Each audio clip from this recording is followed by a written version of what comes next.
ভোরবেলার এই ফজরের এই সকালবেলার যে গুরুত্ব, এইটা নিয়ে চমৎকার একটা বই আছে, আপনারা হয়তো নাম শুনেছেন, দ্য মিরাকেল মর্নিং।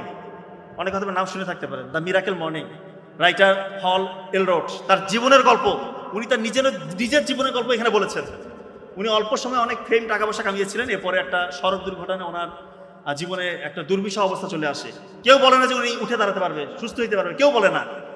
সব জায়গায় দাঁড়িয়ে দাঁড়িয়ে ঘুচে কি করলে পরে আমি আগের মতো আমার যে আল্লাহ তাআলা যে বরকতগুলো দিয়েছিল সেটা আমি আবার ফিরে পাবো। এক জায়গায় গেলেন, খুব শুভাকাঙ্ক্ষী, উনি বলতেছে তুমি ফজরে উঠো, উঠে এই কাজগুলো করো, মানে সকালবেলা উঠতে বলেছেন।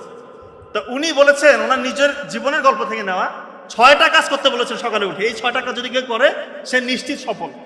এবং উনি পরে দেখিয়েছেন ওই স্টেজ থেকে ওনার যে হারানো গৌরব উনি ওটা খুঁজে পেয়েছিলেন। ওই 6টা কাজ কি? উনি 6টা কাজকে সংক্ষেপে বলেছিলেন সেভার্স ল, SAVERS, সেভার্স। এসতে হচ্ছে সকালে উঠে বলতেছেন, এসতে সাইলেন্স, নীরব থাকতে হবে, একটু ধ্যান করতে হবে। তা আমরা যেহেতু আমরা মুসলিম, আমরা ধ্যানটা কিভাবে করবো? রাসূলুল্লাহ সাল্লাল্লাহু আলাইহি ওয়াসাল্লাম আমাদেরকে শিখিয়ে দিয়েছেন।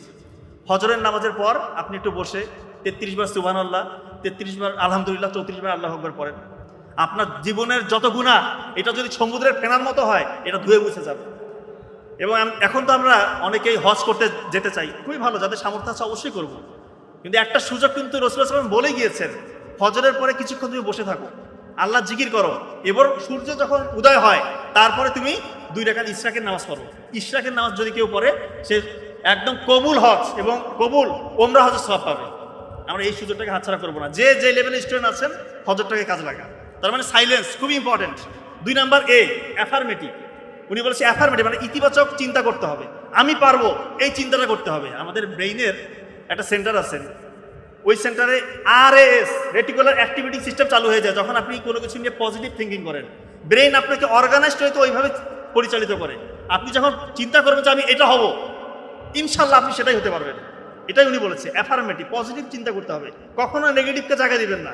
নেগেটিভ থিঙ্কিং করবেন আপনি কখনোই ভালো কিছু করতে পারবেন না। 3 নাম্বার ভিজুয়ালাইজেশন। উনি বলছেন আপনি যে স্বপ্ন দেখছেন, ধরেন আপনি হতে চান বিজ্ঞানী বা ডাক্তার, ইঞ্জিনিয়ার, BCS ক্যাডার বা আরো বড় কিছু উদ্ভাবক হতে চান, আপনি এখন থেকে ওইটার স্বপ্ন দেখেন, কল্পনার মধ্যে ওইটা নিয়ে চিন্তা করেন যে আপনি ওই কাজগুলো করতেছেন। আপনি কিন্তু এখন কিছু হন নাই, কিন্তু আপনার স্মৃতিতে ওইগুলো নিয়ে আপনি স্বপ্ন দেখতেছেন, ওই RAS চালু হয়ে যাবে, আপনাকে ইনশাল্লাহ ওই জায়গায় নিয়ে যাবে। চমৎকার সিস্টেম। SAVE, এটা হচ্ছে এক্সারসাইজ করতে হবে, অ্যারোবিক এক্সারসাইজ করবেন। অর্থাৎ যে এক্সারসাইজ করলে পরে আপনার শরীরে একটু ঘাম ছুটে, রক্তটা একটু টকবগে হয়, চলন্ত রক্তে কখনো রোগ জীবাণু বাধা পারতে পারে না। অনেকে আছে শুয়ে বসে দিন কাটে, এটা করবে না। ছেলে মেয়ে যে আছে